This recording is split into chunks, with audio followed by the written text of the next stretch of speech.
This video, the Ukrainian military captured 20 kilometers from the temporarily occupied city of Izum in the Kharkiv region. The footage shows the bodies of Russian tank soldiers, but for some reason they were barefoot. Their comrades in arms, when withdrawing, had taken the combat boots of those killed with them. There were no combat boots. It was them. They took the boots but left the body. They came up here. Here there was artillery fire, and we helped a little to fight this place back after all returned here. In this fight, the Russians suffered a crushing defeat. The Ukrainian military captured their positions, eliminating a lot of enemy equipment and ammunition. T-72 Russian tank, detonation of ammunition and complete burnout. This is also theirs. I don't know where they got these civilian clothes. There are tracksuits with Russian army labels on them. I think there were mostly tank soldiers here, maybe 20 days or so, but I don't know. The corpses of killed Russians left by their fellow servicemen on the battlefield are taken away by the Ukrainian military, sent for expert analysis, and then placed in such rail carriages to be transferred to the Russian side in exchange for the bodies of killed Ukrainians. Even in times of war, it is necessary to be human. We have already found more than 100. We treat the corpses of the armed forces of the Russian Federation as it is required by international humanitarian law and the Geneva Convention. We are on our land. We are not the same as they are. We treat their foreign soldiers with respect. Anton says that their work is not as safe as it might seem at first sight. In fact, corpses of killed Russians sometimes have to be taken right out of the crossfire. But everyone in his team knows very well what they risk their lives for every day. We are doing this in order to confirm the fact that servicemen of the armed forces of the Russian Federation have died in our state. For an international tribunal, for an international court, first of all. Secondly, this is an exchange of servicemen for our servicemen, our brothers, dead or alive. Thirdly, it's environmental security. What's that? It's barrel artillery. That's how 152mm sound. Russian? Of course, that is where the front is. Just 20 kilometers away, it is Ukrainian city of Izum, which is temporarily occupied by Russia. That is where the enemy uses heavy artillery to fire on Ukrainian military positions, placing weapons close to residential buildings, traditionally using civilians as human shields.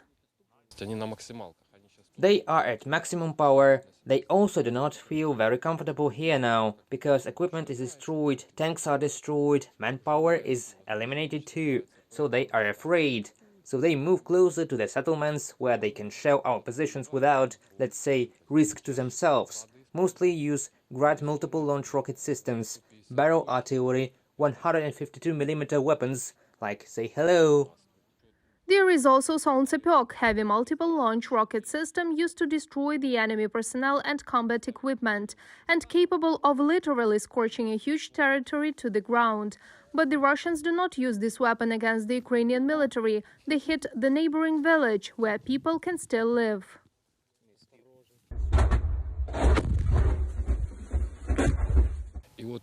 So you are sitting in a basement and it's like someone is covering your ears behind.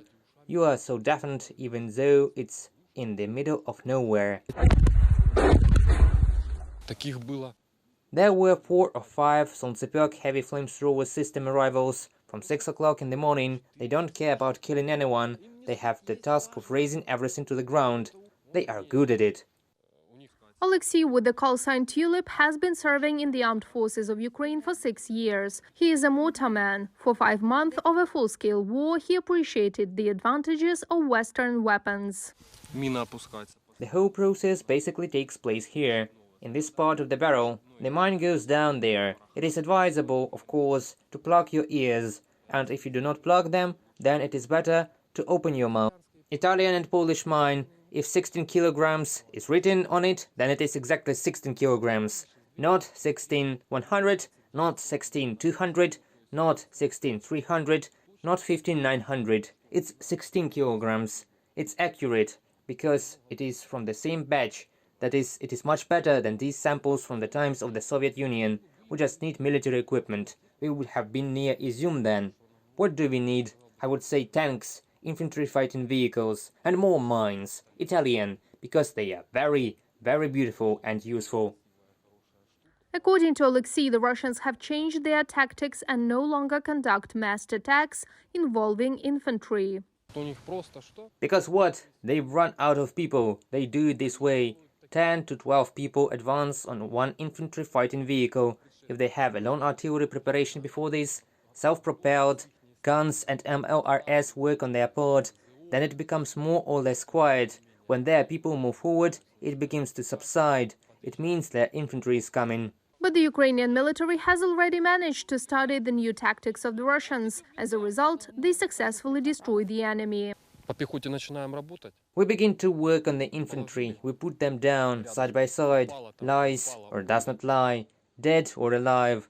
They have 2 to 3 people killed or wounded, and they immediately turn around and go back. They don't attack headlong. They don't have people.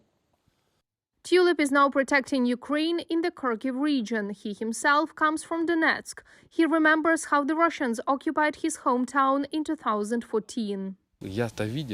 I lived there. I saw this pseudo-referendum on May the 11th, when the Russian Goebbels TV came, brought 2 to 3 buses of losers with them. I won't call them otherwise. They were with posters, with some banners.